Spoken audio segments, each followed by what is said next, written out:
buenos días, señor Manuel. ¿Cómo se siente en la mañana de hoy?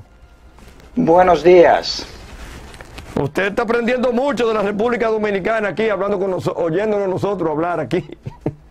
Yo he tenido una oficina en Alto Manhattan, en Washington Heights, por más de 15, 20 años y conozco la comunidad muy bien. Ah, bueno, ya usted está familiarizado. Y me alegro poder informarme día a día a través de Informativo New York.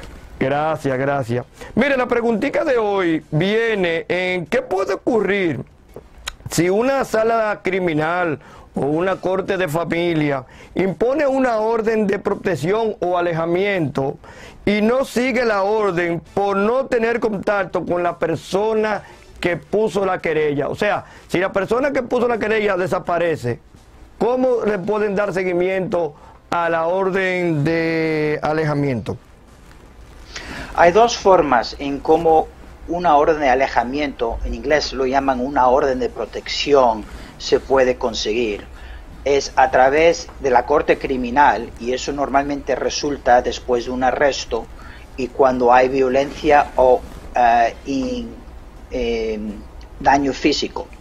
En la corte de familia no tiene que haber daño físico, pero puede haber amenazas, puede haber intimidación, puede haber acoso, que no llega al nivel criminal, pero aún hay derecho de traer un caso, y normalmente la persona, quien es víctima, trae el caso personalmente, mientras en la corte criminal normalmente resulta en un arresto. Una vez que hay una orden de alejamiento, una orden de protección, la persona está dirigida a que no puede tener contacto con esa persona durante la pendencia del caso. Y una vez que se toma una decisión en ese caso, puede ver que continúa esa orden de alejamiento. Esa orden es una orden de un juez de la corte estatal que dirige a la persona que no puede tener contacto. Hay varias formas de órdenes de protecciones. Hay lo que se llama la orden de protección completa y la orden de protección limitada. Y la diferencia es que una completa quiere decir que no puede haber ningún contacto, no puede haber comunicaciones a través de social media, no puede ir ahí, hasta no puede tener otra persona, tratar a intervenir, a influir a la persona que tumba los casos o que anula los casos. La limitada normalmente ocurre cuando el juez determina que la persona quien es víctima ve que esto es una situación o circunstancias limitadas en que ocurrió un incidente y que más probable no va a ocurrir de nuevo, y que la persona quien es víctima quiere que vuelva a la casa. Eso normalmente ocurre en familias, entre matrimonios que tienen hijos y dice la víctima, mira, el daño no fue tan fuerte, pero quiero que vuelva. Entonces el juez puede permitir que vuelva, mientras y tanto que no haya violencia en la casa. Ahora, ¿cuáles son las consecuencias? Lo que es la pregunta que me has dado. Las consecuencias son muy serias, porque es un delito de no obedecer una orden de la corte. ¿Qué significa eso? Si una persona tiene una orden de protección que le informa que no se puede acercarse a la casa o tener contacto con la persona, y la persona viola esa condición, la víctima puede comunicar o reportarlo a la policía, y si la policía determina que hay suficiente causa que esa persona ha violado la orden, puede arrestarlo y traer cargos nuevos y distintos dentro de una corte criminal.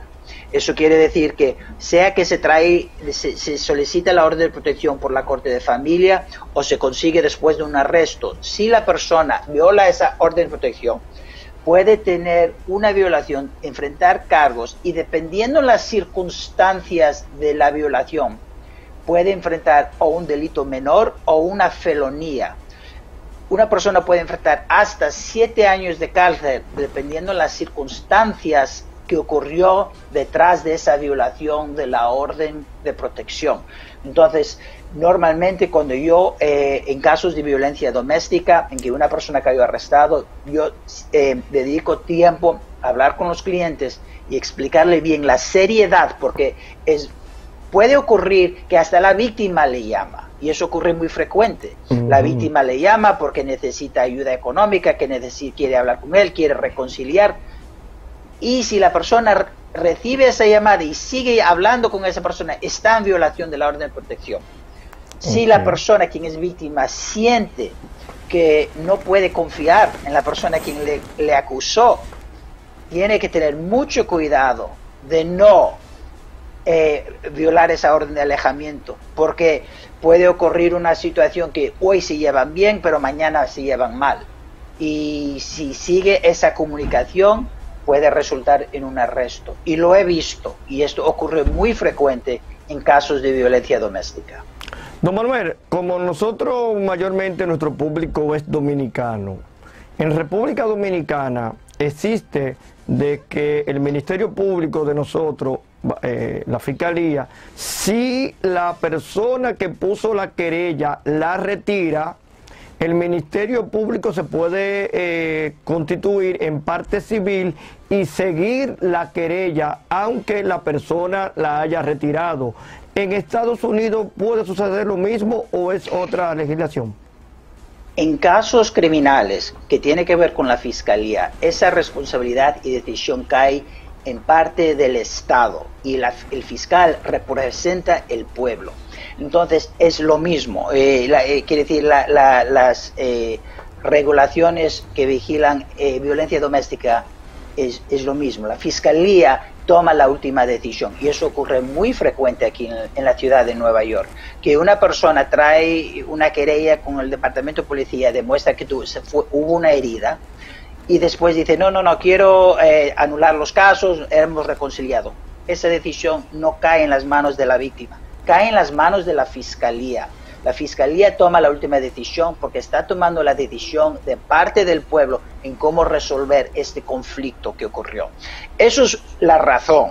Ahora también hay otra razón que es más práctico, y esa razón es que un día un matrimonio, una pareja puede tener una pelea, el día siguiente puede reconciliar. Después de eso puede haber otra pelea y cada vez que llaman a la policía están consumiendo recursos de la ciudad de Nueva York y el departamento de policía. Cada vez que tienen que ir a la casa, tienen que hacer un arresto. Entonces el sistema jurídico no funciona cuando la víctima tiene control y puede anular el caso, traer el caso, anular el caso. Entonces eso es otra razón más práctica, porque la Fiscalía dice no, primero vamos a estudiar este caso. Los casos de violencia doméstica no se resuelven en una corte ni en dos. Normalmente lleva tiempo para ventilar y la razón es que quieren ver cómo va desarrollando el conflicto y si hay forma de traer una reconciliación, no una reconciliación, pero una resolución del caso que asegura que no va a haber violencia doméstica en ese hogar y proteger a la víctima, porque a veces también la víctima puede sentir intimidada o intimidado, dependiendo quién es la víctima, puede sentir intimidada de tumbar y anular los casos. Puede ser por razones simplemente de carácter, tanto como económico, porque una vez que una persona trae una demanda, o por decir, dentro de un matrimonio, una pareja, y hay una interdependencia económica entre ellos, tan pronto que el hombre está forzado de salir del hogar, ya las situaciones económicas son precarias, son cuestionables, porque ¿quién va a pagar todos los gastos? Y entonces, por eso, y claro, eso es otra cosa que trae el conflicto de un arresto dentro de una violencia doméstica. Bueno, don Manuel, yo creo que quedó claro los puntos tratados en el día de hoy, pero yo creo que usted mismo diga dónde está usted ubicado y los teléfonos y las diferentes sucursales que tiene Manuel Portela. Gracias. Pues tenemos la línea principal en Washington Heights, que queda en Alto Manhattan, en la 181 y Broadway. Bueno, la 181 y Wadsworth, y la otra oficina en Jackson Heights, Queens, en la calle 82 y Roosevelt, y también estamos en Boston Road en el Bronx. Y pueden comunicar con nosotros al 212-927-7363. Gracias, don Manuel, y hasta la próxima semana que estaremos con otro tema. La semana que viene vamos a hablar de migración con don Manuel. Vamos a hablar de temas de migración con don Manuel la semana que viene. Bueno, Gracias nosotros por la hacemos invitación. a su orden. Hasta la semana que viene.